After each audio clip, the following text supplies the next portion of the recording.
The next example.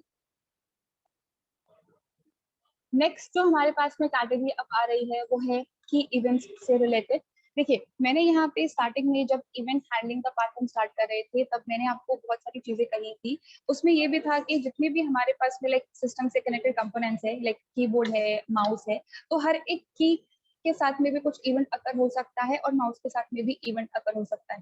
Mouse में मैंने कौन सा बटन क्लिक किया है, left button, right button, middle button, double press किया है या नहीं किया है। Same goes for the keys as well. हमारे कीबोर्ड के अंदर बहुत सारे कीज प्रेजेंट है, तो किसी भी स्पेसिफिक की के प्रेस होने पर कुछ काम करवाना या मुझे कुछ भी इनपुट लेना है, या सपोज मेरे पास में यहाँ पे एक ऐसी फील्ड है जिसमें सिर्फ नंबर्स ही आ सकते हैं, सिर्फ डिजिट्स आ सकते हैं, अल्फाबेट वगैरह कुछ नहीं आ सकता, तो इन सभी तरीके की वर्किंग के लिए हम यहाँ पे की इवेंट्स को काम में लेते हैं। ऑफ कोर्स अगर आप चाहो तो टेक्स्ट बॉक्स में पहले डेटा इनपुट करवा लो, फिर उस इनपुट को आप वेरिएबल के अंदर स्टोर करवा के भी उस पर वर्किंग इंप्लीमेंट कर सकते हो। लेकिन वो हो गया वैलिडेशन परफॉर्म करना, यूजर ने जो इनपुट किया है उसमें सारी चीजें सही हैं या नहीं। लेकिन मुझे जब यूजर इनपुट कर रहा है तभी रेस्ट्रिक्शन प्रोवाइड करवाना हो तो उसके लिए की इवेंट्स को काम में लेते हैं। जब डेटा इनपुट हो गया है, बटन पे क्लिक हो गया है, that is a different case. तब हम डेटाबेस में सबमिट करेंगे या सर्वर पे सबमिट करेंगे डेटा को। लेकिन अभी यहाँ पे हम क्या करें, जैसे जैसे यूजर डेटा इनपुट करते जा रहा है वैसे वैसे ही इम्प्लीमेंटेशन करना है, बटन के क्लिक होने का वेट नहीं करना। तो हमारे पास में यहाँ पे की इवेंट्स अवेलेबल हैं। जावास्क्रिप्ट के अंदर मेजरली 3 की इवेंट्स होते हैं, की प्रेस, की डाउन एंड की अप। तो तीनों का एक एक एग्जाम्पल मैंने यहाँ पे मेंशन किया है। अब सबसे पहला जो हमारा एग्जाम्पल है वो है की प्रेस इवेंट का। अब एग्जैक्टली में करने के वाले हैं, पहले डिजाइन देख लेते हैं, then we move to the code. देखिए, मैंने यहाँ पे 3 लेबल्स और 3 टेक्स्ट बॉक्सेस क्रिएट करी हैं, roll number, name and mobile. अब रोल नंबर की अगर मैं स्पेसिफिकली बात करती हूँ तो मतलब रोल नंबर के अंदर सिर्फ डिजिट्स आ सकते हैं, किसी भी तरीके का यहाँ पे अल्फाबेट नहीं आता है और स्पेशल सिंबल भी नहीं आते हैं। Same goes for the mobile number as well. यहाँ पे कभी भी मोबाइल नंबर के अंदर ABCD या फिर @ हैशटैग जैसा डेटा नहीं आता है। नेम की बात अगर करते हैं तो यहाँ पे सिर्फ अल्फाबेट्स आते हैं, डिजिट्स नहीं होता है, यहाँ पे हमारे पास में स्पेशल सिंबल्स भी नहीं। अब ये जो वर्किंग है, मैं यहाँ पे किसी भी तरीके के बटन को क्रिएट नहीं कर रही। यूजुअली अभी तक फॉर्म हैंडलिंग का पार्ट जो हमने कवर किया है, हम डेटा इनपुट करते थे, बटन के क्लिक पे चेक करते कि क्या क्या डेटा इनपुट किया गया है, सही है तो ठीक है, नहीं है तो एरर मैसेज आता है। अब मुझे इतना लंबा प्रोसेस करना ही नहीं, वैलिडेशन परफॉर्म करना है तो ठीक है, बटन भी यहाँ पे प्लेस कर देंगे और फिर डेटाबेस में सबमिट कर देंगे। लेकिन यहाँ पे सबमिट करने पे चेक होना, फिर एरर आना, फिर यूजर दोबारा से इनपुट करेगा, फिर गलत हो सकता है, फिर दोबारा से चेक करना, प्रोसेस लंबा हो सकता है। तो यूजर के इनपुट को ही अगर हमें रेस्ट्रिक्ट करना है तो वो कैसे करते हैं, उसका एग्जाम्पल हम अभी कवर करते हैं। देखिए, सबसे पहला जो इवेंट हमारे पास में है दैट इज की प्रेस। तो हमें यहाँ पे ऑन की प्रेस लिखकर मेंशन करना है। अब ऑन की प्रेस का सिंपली मतलब इतना सा है कि हमने कोई की प्रेस करी, जैसे ही हमने कोई की प्रेस करी है वैसे ही हमें कुछ काम करवाना है, वो कहलाता है ऑन की प्रेस। तो सबसे पहले same as all the examples, HTML head, title, body tag को मैंने स्टार्ट कर लिया है एंड फॉर्म टैग को भी मैंने यहाँ पे स्टार्ट कर लिया। अब मुझे यहाँ पे 3 टेक्स्ट क्रिएट करने हैं, that is roll number, name and mobile. और यहाँ पे मुझे 3 टेक्स्ट बॉक्सेस क्रिएट करनी है। तो input type is equals to text. First वाले टेक्स्ट बॉक्स की आईडी मैंने TXT रोल नंबर सेट करी है, सेकंड वाले टेक्स्ट बॉक्स की आईडी TXT नेम सेट करी है एंड थर्ड वाले टेक्स्ट बॉक्स की आईडी है TXT मोबाइल। अब इन तीनों टेक्स्ट बॉक्सेस में मुझे किसी न किसी तरीके का रेस्ट्रिक्शन अप्लाई करना है, यानी कि हर टेक्स्ट बॉक्स के साथ में मुझे की प्रेस इवेंट एसोसिएट करवाना पड़ेगा। तो यहाँ पे जो सबसे पहले वाला टेक्स्ट बॉक्स है मैंने उसके साथ में लिखा है on key press is equals to return check data. अब रिटर्न की बात हम लोग बाद में करेंगे। ऑन की प्रेस यानी कि की प्रेस होने पर मैंने चेक डेटा नाम के फंक्शन को कॉल करवाया है। अब रोल नंबर में वैलिडेशन क्या था या हमें क्या चेक करना था कि सिर्फ डिजिट्स आने चाहिए, उसके अलावा कुछ नहीं आ सकता। Same process is for mobile number as well. तो मोबाइल नंबर वाला जो टेक्स्ट बॉक्स है उसके साथ में भी मैंने चेक डेटा फंक्शन को ही कॉल करवाया है। जब दोनों की वर्किंग सेम है तो अलग अलग फंक्शन क्यों बनाना, एक ही फंक्शन को हम 2 बार कॉल कर सकते हैं, इसलिए दोनों के लिए सेम फंक्शन। लेकिन नेम के साथ में चीजें अलग है, वहाँ पे अल्फाबेट्स आती हैं। तो यहाँ पे ऑन की प्रेस के साथ में मैंने चेक नेम नाम के मेथड को कॉल करवाया एंड मेरा फॉर्म टैग यहाँ पे क्लोज हो गया। अब यहाँ पे हम चलते हैं स्क्रिप्ट टैग के पास में। देखिए यहाँ पे स्क्रिप्ट टैग के अंदर सबसे पहले मैंने चेक डेटा नाम का फंक्शन क्रिएट किया हुआ है। अब जब हम लोग यहाँ पे क्लाइंट एक्स और क्लाइंट वाई प्रॉपर्टी को डिस्कस कर रहे थे, मैंने यहाँ पे बहुत पहले एक एग्जांपल करवाया था जहाँ पर एक्स और वाई कोऑर्डिनेट्स को मैंने पता लगाया। अब जैसे जैसे मेरा कर्सर मूव हो रहा था वैसे वैसे मैंने इमेजेस की पोजीशनिंग करवाई है।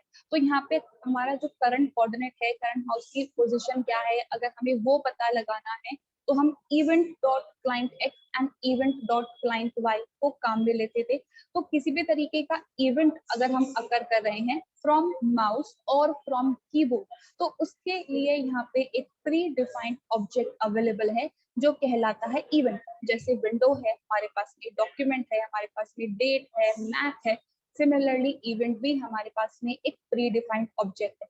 और इस ऑब्जेक्ट के अंदर भी बहुत सारे हमारे पास में प्रॉपर्टीज और मेथड्स है। अब यहाँ पर हम जो वर्किंग इम्प्लीमेंट करवा रहे हैं वो ये है कि मुझे पता लगाना है यूजर ने क्या डेटा इनपुट करा है।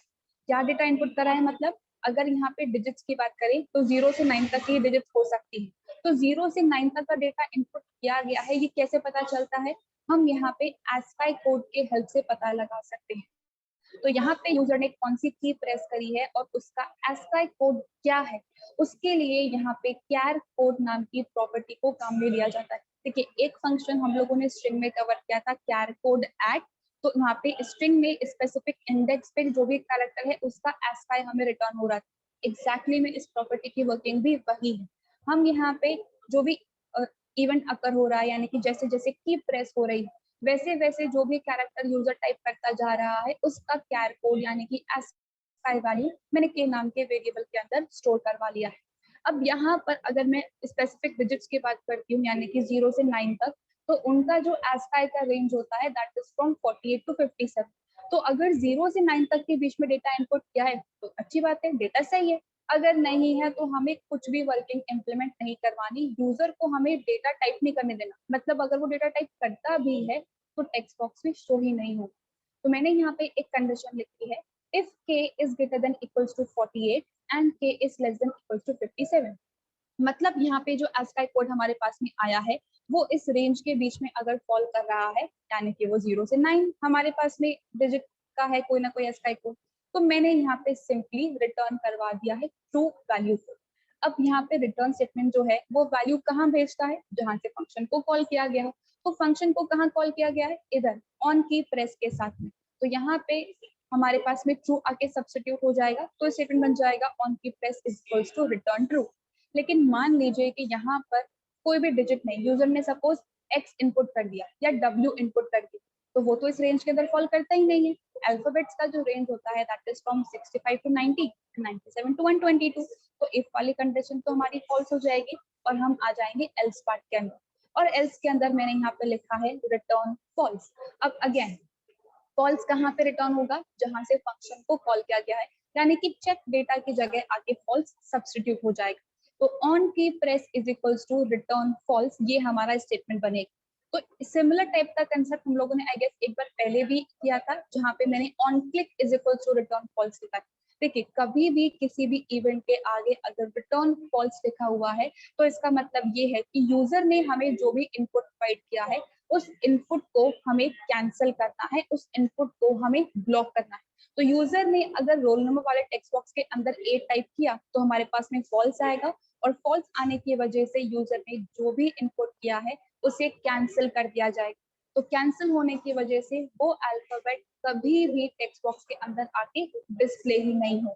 तो इसीलिए हम यहाँ पे कभी भी किसी भी इवेंट में अगर हमें कुछ भी वर्किंग इम्प्लीमेंट करवानी है, स्पेसिफिक कंडीशन के बेसिस पे ही अगर हमें वर्किंग इम्प्लीमेंट करवानी है, तो हम इवेंट के साथ में रिटर्न ट्रू या रिटर्न फॉल्स लिख सकते हैं। रिटर्न ट्रू मतलब जो भी इनपुट दिया गया है उसे एक्सेप्ट कर लो, और रिटर्न फॉल्स मतलब जो भी इनपुट दिया गया है उसे कैंसिल कर दो या फिर उसे ब्लॉक कर दो। तो अगर डिजिट्स आते हैं तो अच्छी बात है, अगर डिजिट्स नहीं आते हैं तो यहाँ पे हमारे जो भी की प्रेस की गई है वो कैंसिल कर दी जाएगी। And the same process is for mobile number as well. Mobile number वाले टेक्स्ट बॉक्स के साथ में भी मैंने सेम फंक्शन को कॉल किया है, तो वो भी बिल्कुल सिमिलर तरीके से ही काम करेगा। अब ये तो था पहला फंक्शन जहाँ पे डिजिट्स को चेक करना है। एक और फंक्शन है जो मैंने नेम के साथ में एसोसिएट करवाया है, दैट इज चेक नेम। अब वर्किंग इसकी भी लगभग सेम ही, function check name where m is equals to event dot char code।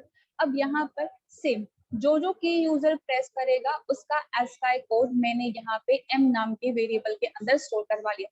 अब अल्फाबेट्स तो कैपिटल भी हो सकते हैं और स्मॉल भी हो सकते हैं, तो मैंने यहाँ पे दोनों रेंज स्पेसिफाई करी है। If m is greater than equals to 65 and less than equals to 90, और m is greater than equals to 97 and less than equals to 120, तो अगर वो कैपिटल की रेंज में फॉल कर रहा है या स्मॉल की रेंज में फॉल कर रहा है तो रिटर्न ट्रू और एल्स रिटर्न फॉल्स। तो नेम वाले टेक्स्ट बॉक्स में जैसे जैसे की प्रेस होती जा रही है वैसे वैसे हर एक जो कैरेक्टर हमने प्रेस किया है उसका ASCII कोड वेरिएबल के अंदर आएगा। अगर वो वेरिएबल स्पेसिफिक रेंज में फॉल करता है तो कैरेक्टर टेक्स्ट बॉक्स में आके डिस्प्ले होने लग जाएगा, और अगर रेंज में फॉल नहीं कर रहा है तो हमारे इनपुट को डिस्कार्ड कर दिया जाए। तो कुछ इस तरीके से हम यहाँ पे वर्किंग इम्प्लीमेंट करवा सकते हैं। अब एक और चीज की प्रेस इवेंट के साथ में, देखिए जब भी हम यहाँ पे कुछ इस तरीके की वर्किंग इम्प्लीमेंट करवा रहे हैं कि मुझे की प्रेस करने पे कोई कैरेक्टर जनरेट हो रहा है, हमारे कीबोर्ड के अंदर बहुत सारी कीज अवेलेबल है, हमारे पास में डिजिट्स भी होते हैं, अल्फाबेट्स भी होते हैं, स्पेशल सिंबल्स भी होते हैं, लेकिन इसके अलावा भी हमारे पास में बहुत सारी कीज होती है। लाइक हमारे पास में ऑल्ट है, शिफ्ट है, कंट्रोल है, फंक्शन कीज हैं, एरो कीज होते हैं। अब ये जो फंक्शन कीज है या जो ऑल्ट शिफ्ट कंट्रोल है या जो एरो कीज है ना, ये किसी भी तरीके का कैरेक्टर जनरेट करने का काम नहीं करते। कैरेक्टर जनरेट करने का मतलब है कि मैंने कीबोर्ड पे कुछ टाइप किया और वो मेरी स्क्रीन पर विजिबल हो रहा है। तो मैंने यहाँ पे अभी RN टाइप किया तो वो स्क्रीन पर विजिबल हो रहा है, तो 5 कैरेक्टर्स जनरेट हुए हैं। तो ऐसी कीज जिनके प्रेस होने पर कुछ ना कुछ कैरेक्टर जनरेट हो रहा है, उन टाइप की कीज के साथ में हम की प्रेस इवेंट को काम में लेते हैं। तो अगर आपको यहाँ पे ऑल्ट के क्लिक होने पर कुछ काम करवाना होता तो वो की प्रेस के साथ में काम नहीं करता है, उसके लिए अलग इवेंट है, नेक्स्ट एग्जाम्पल में हम कवर करेंगे। तो इस एग्जाम्पल के अंदर कैसे यूजर के इनपुट को कैंसिल किया जाता है, एक्सेप्ट किया जाता है, ये वाला पार्ट हमने कवर किया है। और जो कीज यूजर प्रेस कर रहा है वो वही कीज होनी चाहिए जो कोई ना कोई कैरेक्टर जनरेट करे। तो एक बार हम इसका एग्जीक्यूशन देख लेते हैं। प्रोग्राम मैंने ऑलरेडी एग्जीक्यूट किया हुआ है, इसको पेज को रिफ्रेश कर लेते हैं। अब यहाँ पे रोल नंबर मुझे इनपुट करना है, तो मैंने यहाँ पे टाइप किया 1 2, और अब मैं यहाँ पे कैपिटल 8 और टाइप करने का ट्राई कर रही हूँ। देखिए मैं कितनी बार भी की प्रेस कर लूँ इट डजंट मैटर, वो टेक्स्ट बॉक्स में विजिबल ही नहीं हो। Same goes for the next text box, मुझे यहाँ पे नेम टाइप करना है तो मैंने यहाँ पे RN टाइप कर दिया, फिर उसके बाद मैं यहाँ पे 1 2 3 4 राइट करने का ट्राई कर रही हूँ। तो अब 1 2 3 4 के केस में जो ASCII वैल्यू है वो रेंज के बीच में नहीं आएगी, तो मेरा इनपुट बार बार कैंसिल होता रहेगा। Same goes for the last text box as well. यहाँ पे अगर हम डिजिट्स टाइप करते हैं तो अच्छी बात है, लेकिन कुछ भी कैरेक्टर या स्पेशल सिंबल होगा तो वो अलाउड नहीं है। कुछ इस तरीके से हम यहाँ पे इनपुट के टाइम पर ही रेस्ट्रिक्शंस प्रोवाइड कर सकते हैं। जरूरी नहीं है कि हर एक इनपुट को बटन के क्लिक पे ही हमें चेक करना। दैट्स हाउ की प्रेस इवेंट इज वर्किंग। अब यहाँ पे एक और चीज देखिए, मैंने यहाँ पे जो नेम वाली फंक्शनलिटी इंप्लीमेंट करी है उसमें मैंने स्पेस को कंसिडर नहीं किया। तो अगर आपको यहाँ पे स्पेस को इंक्लूड करना है तो आप यहाँ पे m इज इक्वल्स टू 32 करके भी लिख सकते हो। अभी नेम वाले टेक्स्ट बॉक्स के अंदर अगर मैं स्पेस लिखूंगी तो ये स्पेस भी मुझे अलाउ नहीं करेगी। आपको लिखना है तो आप एक और बार लॉजिकल और लिखो और m इज इक्वल्स टू 32 लिख दो, तो यहाँ पे हमारा जो स्पेस का ASCII होता है दैट इज 32। तो अब अल्फाबेट्स भी अलाउड होंगे और स्पेस भी अलाउड होंगे, तो कुछ इस तरीके से रेस्ट्रिक्शन प्रोवाइड किए जा सकते हैं। अब एग्जाम्पल में या एग्जीक्यूशन में किसी को कुछ भी कंफ्यूजन?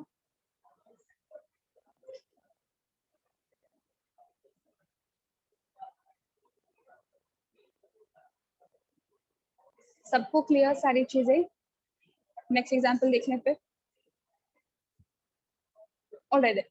नेक्स्ट एग्जाम्पल भी हमारा की इवेंट का ही है। अब जैसे कि मैंने आपको कहा 3 की इवेंट्स हमारे पास में अवेलेबल होते हैं, एक की प्रेस होता है, एक की डाउन होता है और एक की अप होता है। तो की डाउन इवेंट अब हम कवर कर रहे हैं। अब की डाउन का एक्चुअली में मतलब क्या है? देखिए की प्रेस, की डाउन और की अप का जो डेफिनेशन है उसमें बस थोड़ा थोड़ा सा डिफरेंस है, लेकिन तीनों इवेंट एक दूसरे से बिल्कुल अलग। की प्रेस का मतलब होता है मैंने की को प्रेस किया और रिलीज कर दिया, दोनों चीजें हो रही है। लेकिन की डाउन का मतलब है कि मैंने की को होल्ड करके रखा हुआ है। की डाउन है मतलब मैंने उसे कंटिन्यूअसली प्रेस करके रखा हुआ है। तो जैसे ही की प्रेस हो वैसे ही कुछ काम करवाओ, उसके लिए हम ऑन की डाउन को काम में लेते हैं, पहली चीज। दूसरी चीज ये कि ऑन की डाउन को हम स्पेसिफिकली तब भी काम में लेते हैं जब हमें उन कीज पे काम करना है जो किसी भी तरीके की कैरेक्टर को जनरेट नहीं करती। अगर कैरेक्टर जनरेट हो रहा है तो की प्रेस होगा, लेकिन अगर कैरेक्टर जनरेट नहीं हो रहा तो मतलब मैं शिफ्ट ऑल्ट कंट्रोल या फिर मैं एरो कीज को प्रेस करूं और फिर मुझे यहाँ पे कुछ इवेंट अकर करवाना हो, तो उसके लिए हम ऑन की डाउन को ही काम में लेते हैं। अब इस प्रोग्राम के अंदर हमने क्या इम्प्लीमेंट किया है, पहले हम स्ट्रक्चर देख लेते हैं, then we'll move to the code part. देखिए सिंपल, दो टेक्स्ट है यहाँ पे और दो मेरे पास में टेक्स्ट बॉक्सेस हैं। मैं यहाँ पे कुछ टेक्स्ट प्रोवाइड करवाने वाली हूँ और यहाँ पे मैं कुछ टेक्स्ट इनपुट करने वाली हूँ। अब जैसे ही मैं यहाँ पे एक स्पेसिफिक की को प्रेस करूंगी, जो भी डेटा मैंने यहाँ पे लिखा हुआ है तो क्या होगा, उसका एक कलर जो है, जो फॉरवर्ड कलर होता है टेक्स्ट बॉक्स का, वो चेंज हो जाएगा। तो शिफ्ट के साथ में अगर मैंने F2 को काम में लिया है तो देखिए इसका कलर जो है वो चेंज हो गया है। तो यहाँ पे स्पेसिफिक कीज का कॉम्बिनेशन करके या ऐसी कीज जो किसी भी तरीके का कैरेक्टर जनरेट नहीं करनी हो, उनके प्रेस होने पर हमें कुछ काम करवाना है तो ऑन की डाउन को हम काम में लेते हैं। तो एक बार हम कोड पे आ जाते हैं, फिर हम इसका एग्जीक्यूशन दोबारा से देखें। देखिए यहाँ पर same as all the examples, HTML head title body tag को मैंने स्टार्ट किया है, same goes with the form tag as well. सबसे पहले एक टेक्स्ट है that is name, input type is equals to text, ID is equals to txt name and on key down event को मैंने काम में लिया है और चेक वन नाम के फंक्शन को कॉल करवाया है। तो जैसे ही हम इस टेक्स्ट बॉक्स के अंदर कोई की प्रेस करेंगे, मतलब की को होल्ड करके रखेंगे, वैसे ही चेक वन नाम का जो फंक्शन है वो कॉल हो जाएगा, followed by a br tag. उसके बाद एक टेक्स्ट लिखा है मैंने, input type is equals to text, ID is equals to txt और इस टेक्स्ट बॉक्स में ऑन की डाउन के साथ में मैंने चेक टू नाम के फंक्शन को कॉल करवाया है। स्क्रिप्ट टाइप एंड हमारा फंक्शन चेक वन। ठीक है, सबसे पहला जो हमारा फंक्शन है दैट इज चेक वन, उसके बाद चेक टू आ रहा है, यानी कि हम पहले टेक्स्ट बॉक्स के अंदर कुछ डेटा इनपुट करने वाले हैं और उस पर कुछ वर्किंग इम्प्लीमेंट होने वाली है। लास्ट प्रोग्राम के अंदर मैंने आपको एक प्रॉपर्टी बताई थी दैट इज कैर कोड। अब कैर कोड क्या करता है, हमें ASCII कोड रिटर्न करने का काम करता है। लेकिन अगर मैं यहाँ पे एरो की प्रेस कर रही हूँ, मतलब up and down left and right, तो उसका तो कोई ASCII कोड होता ही नहीं। Same goes for the function key, function का भी कोई ASCII कोड नहीं होता है। Same goes for all shift and control as well, इनका कोई ASCII कोड नहीं होता है। तो जब ASCII कोड नहीं है तो यूजर ने क्या डेटा इनपुट किया है ये कैसे पता चलेगा? तो उसके लिए हमारे पास में एक और नई प्रॉपर्टी है जो कहलाती है की कोड। अब कैर कोड और की कोड एक्चुअली में है क्या? देखिए कैर कोड तो जैसे मैंने कहा ASCII कोड हमें वो बताता है, की कोड हमें क्या प्रोवाइड करवाता है, हमारे कीबोर्ड के अंदर जितनी भी कीज प्रेजेंट होती है, हर एक की को एक स्पेसिफिक नंबर अलॉटेड है, हर एक स्पेसिफिक नंबर असाइंड है। लाइक फॉर एग्जांपल अगर मैं बात करती हूँ कैपिटल ए से लेके जेड तक, तो अगर हम कैर कोड की बात करते हैं तो कैपिटल ए टू जेड अलग होगा और स्मॉल ए टू जेड अलग होगा। मतलब capital A is 65 and small A is 97, वो कैर कोड के रिस्पेक्ट में। लेकिन अगर मैंने यहाँ पे की कोड को काम में लिया है तो चाहे मैं कैपिटल ए प्रेस करूं या मैं स्मॉल ए प्रेस करूं, करवाना तो मुझे एक कैरेक्टर ही प्रिंट है, तो वहां पर अलग अलग कोड नहीं है, एक ही कोड है दैट इज 65। तो कभी भी हमें all shift control up and down arrow keys को यूज में लेके कुछ वर्किंग इम्प्लीमेंट करवानी है तो वहां पर हम कैर कोड नहीं बल्कि की कोड को काम में लें, क्योंकि इन कीज के साथ में ASCII कोड नहीं भी है तो स्पेसिफिक जो इंटरनल नंबर इनके साथ में असाइंड है वो तो यहाँ पे काम करेगा ही करेगा। तो हम इस की कोड को यूज करके पता लगा सकते हैं कि कौन सी की यूजर ने प्रेस करी है और कौन सी की नहीं करी। तो देखिए यहाँ पे यूजर जो भी की प्रेस करेगा उसके की कोड को मैंने फाइंड किया है इवेंट डॉट कोड की हेल्प से और ए नाम के वेरिएबल के अंदर असाइन करवा लिया। अब मैंने यहाँ पे चेक किया है क्या ए के अंदर जो इनपुट आया है वो 113 है। अब यहाँ पे बहुत सारी कीज हमारे पास में अवेलेबल है, 113 जो होता है वो F2 जो फंक्शन की है उसका की कोड होता है। तो अगर यूजर ने F2 की को प्रेस किया है तो मुझे क्या करवाना है, इस टेक्स्ट बॉक्स में जो टेक्स्ट लिखा हुआ है उसका कलर ब्लू सेट कर देना। तो document dot get element by ID की हेल्प से txt नेम वाले टैग का रेफरेंस मैंने x नाम के वेरिएबल के अंदर स्टोर करवाया। Then x dot style dot colour is equals to blue मैंने सेट कर दिया। x टेक्स्ट बॉक्स में जो स्टाइल ऑब्जेक्ट होता है और जो कलर प्रॉपर्टी है फोरग्राउंड के लिए वो मैंने ब्लू सेट कर दी। अब ये सारी वर्किंग सिर्फ तब होगी जब मैंने F2 की को प्रेस किया है। अगर मैं यहाँ पे मान लीजिए A प्रेस करती तो यहाँ पे 65 आ जाता, कैपिटल स्मॉल दोनों के लिए सेम होता। अब 65 तो 113 के बराबर है ही नहीं, तो कंडीशन हमारी ट्रू नहीं होगी तो हमारा जो टेक्स्ट कलर है वो भी चेंज नहीं होगा। अब सिमिलर टाइप की वर्किंग है सेकंड वाले टेक्स्ट बॉक्स के भी साथ। फंक्शन चेक टू मैंने यहाँ पे क्रिएट किया है। अब यहाँ पे भी मुझे एक एक करके पता लगाना है कौन सी की प्रेस की गई है, कौन सी की नहीं प्रेस की गई। लेकिन अब यहाँ पे सिंपल फंक्शन की नहीं है, मुझे शिफ्ट के साथ में वर्किंग इम्प्लीमेंट करवानी। तो अगेन इवेंट डॉट की कोड की हेल्प से जो की प्रेस की गई है उसका कोड पता लगाएंगे, जो मैंने ए नाम के वेरिएबल के अंदर स्टोर करवा लिया। उसके बाद मैंने यहाँ पे लिखा है if a is equals to 113 and event dot shift key is equals to true। अब यहाँ पर बाकी सारी कीज के लिए तो हमारे पास में की कोड अवेलेबल है, लेकिन जो हमारे पास में शिफ्ट होता है, कंट्रोल होता है और जो ऑल्ट की होती है, इनके लिए स्पेसिफिक प्रॉपर्टीज हमारे पास में असाइन है।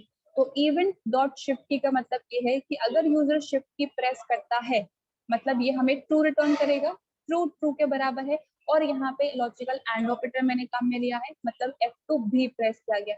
तो शिफ्ट के साथ में अगर F2 की प्रेस की गई है तो यहाँ पे मुझे सेकंड वाले टेक्स्ट बॉक्स का कलर चेंज करवा देना।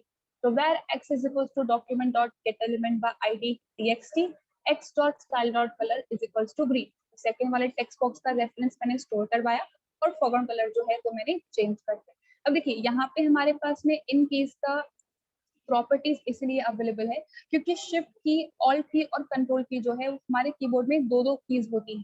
तो अगर मैं लेफ्ट साइड वाली शिफ्ट की प्रेस करूंगी या राइट साइड वाली शिफ्ट की प्रेस करूंगी तो दोनों का मतलब अलग अलग नहीं है, दोनों का मतलब सेम ही है। इसलिए इसे प्रॉपर्टी के फॉर्म में हमें प्रोवाइड करवा दिया गया है इंस्टेड ऑफ अ की को। तो किसी भी तरीके की के प्रेस डाउन होने पे हमें कुछ वर्किंग इंप्लीमेंट करवानी है, स्पेसिफिकली उन कीज के डाउन होने पे जो कोई भी कैरेक्टर जनरेट नहीं करते, तो फिर वहां पे की कोड को यूज करके हम पता लगा सकते हैं एंड स्पेसिफिक वर्किंग एग्जीक्यूट करवा सकते हैं।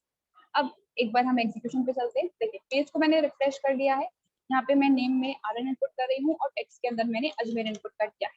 अब पहले वाले टेक्स्ट बॉक्स में रूल ये था कि अगर F2 प्रेस किया गया है तो टेक्स्ट चेंज होगा, तो मैंने F2 प्रेस किया और कलर जो है वो चेंज हो गया।